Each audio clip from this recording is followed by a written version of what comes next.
जिसके साथ 12 साल पहले 7 फेरे लिए, जिस पति के नाम अपना सब कुछ दे दिया, उसे ही दर्दनाक तरीके से मौत के घाट उतारने में हाथ नहीं कांपे।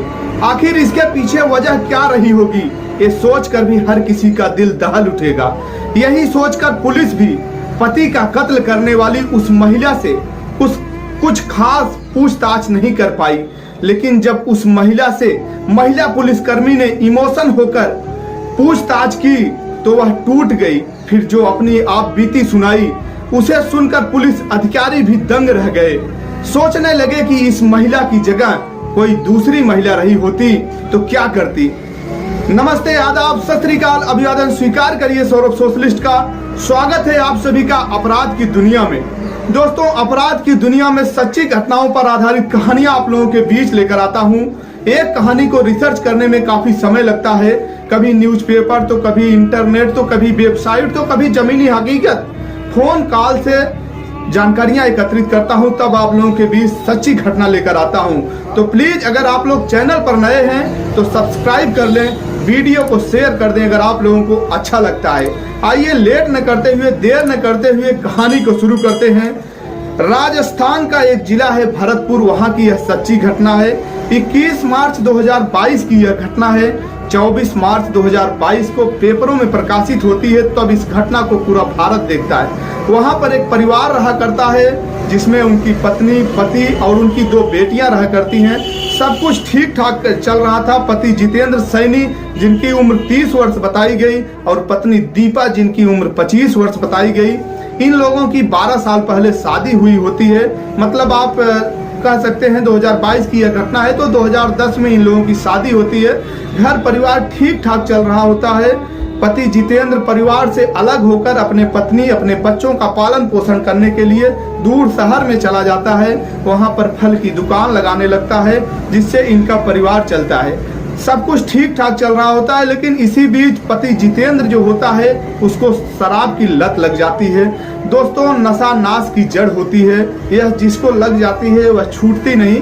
परिवार बिखरता चला जाता है, सब कुछ बर्बाद कर देती है नशा। इसलिए कहता हूँ नशा नहीं करना चाहिए, नशा नाश की जड़ होती है। जितेंद्र को नशा की लत लगती है। दारू पीकर आए दिन वह घर आता है, अपने पत्नी को परेशान किया करता है, बच्चों के साथ मारपीट करता है, पत्नी के साथ मारपीट करता है। शुरुआती वक्त में उसकी पत्नी सोचती है कि यह इनकी अभी शुरुआत है, थोड़ा बहुत है, धीरे धीरे सही हो जाएंगे, आदत है, सुधर जाएगी। लेकिन आदत जितेंद्र की सुधरती नहीं, यह बढ़ती ही चली जाती है। आए दिन यह दारू पीकर आते हैं, घर वालों को परेशान करते हैं, पत्नी को पीटते हैं, मारते हैं, बच्चों को भी मारते हैं। इन सब चीज़ों से इनकी पत्नी तंग आ जाती है और इनके खिलाफ मुकदमा दर्ज कराती है थाने में जाकर के, और दहेज उत्पीड़न का केस करती है। पति जितेंद्र जेल में चले जाते हैं। वहां से आते हैं, सब कुछ ठीक ठाक चल रहा होता है, लेकिन उसके बावजूद भी पति जितेंद्र जो होता है उसकी आदत सुधरती नहीं है।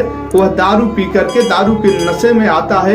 एक दिन ऐसा करता है, अपने पत्नी को रात में बच्चों के सामने ही अश्लील हरकतें करने लगता है। उसकी बड़ी बेटी जिसकी उम्र 10 वर्ष बताई गई और छोटी बेटी जिसकी उम्र 8 वर्ष, वो लोग बड़ी हो गई थी, उनके सामने आए दिन यह अपने पत्नी के साथ अभद्रता किया करता है। उसकी पत्नी बहुत परेशान रहने लगती है, मतलब किसी से बातचीत नहीं करती। ऐसे सब कुछ ऐसे ही चल रहा था। लेकिन एक दिन अचानक से जितेंद्र रात को सोता है, लेकिन वह सुबह जगता नहीं, सोया का सोया ही रह जाता है। पत्नी भी रो रही थी, बच्चे भी रो रहे थे, सभी परेशान थे।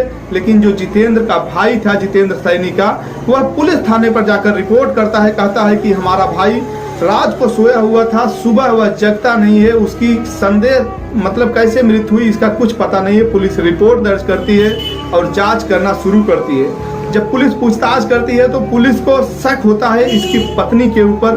तो गांव वाले और सभी लोग विरोध करने लगते हैं। लोग कहते हैं कि यह इसको ही परेशान कर रहा था, आप लोग इसके ऊपर शक करते हैं।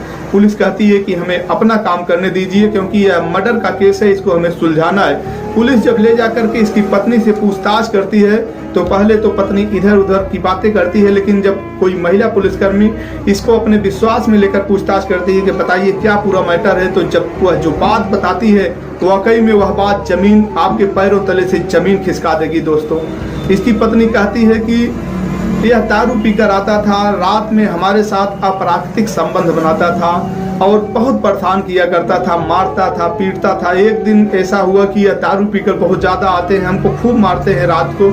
उसके बाद मैंने सोचा कि आज तो मैं आज तो आत्महत्या कर लूँगी, सुसाइड कर लूँगी।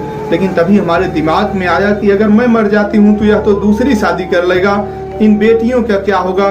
तब इसको मैंने नींद की गोलियां दी, इसके भोजन में बहुत सारी नींद की गोलियां दी। जब यह रात को सो गया तो इसका गला दबा दिया। गला दबाने के बाद भी हमें लगा कि यह खत्म हुआ होगा कि नहीं। इसके सीने पर जो चाकू रखा रहता है रसोई में, इससे कई बार वार किया कि जब मैं आश्वस्त हो गई कि वह मर गया होगा तब मैं जाकर के बाहर चली गई। इस तरीके से जब यह बात महिला बताती है, इसकी पत्नी बताती है, तो जो पुलिसकर्मी सुन रहे थे सभी के रोंगटे खड़े हो जाते हैं और सब आश्चर्यचकित होते हैं कि कोई पत्नी अपने पति को भी मार सकती है जिससे वह बेइंतहा प्यार करती थी, जिसके साथ जीने मरने की कस्में खाई थी, उसको अपने ही हाथ से समाप्त कर दिया। महिला जैसे ही जुर्म को कबूल करती है, पुलिस गिरफ्तार कर लेती है और संबंधित धाराओं में मुकदमा दर्ज करके उसको जेल में डाल देती है। दोस्तों, इस घटनाक्रम को सुनाने का उद्देश्य किसी को परेशान करना नहीं, किसी की भावनाओं को ठेस पहुंचाना नहीं, बस आपको सचेत करना था, आपको जागरूक करना था। अपना ख्याल रखिएगा, व्यस्त रहिएगा, मस्त रहिएगा। अंत में बस यही कहूँगा, कभी किसी का दिल मत दुखाइए। जिंदगी बहुत छोटी है, कब बुलावा आ जाए और इस धरा को छोड़कर जाना पड़े, इस धरा पर सब धरा का धरा रह जाएगा। दीजिए इजाजत, फिर मिलेंगे किसी नई सच्ची घटना में। तब तक के लिए जय हिंद।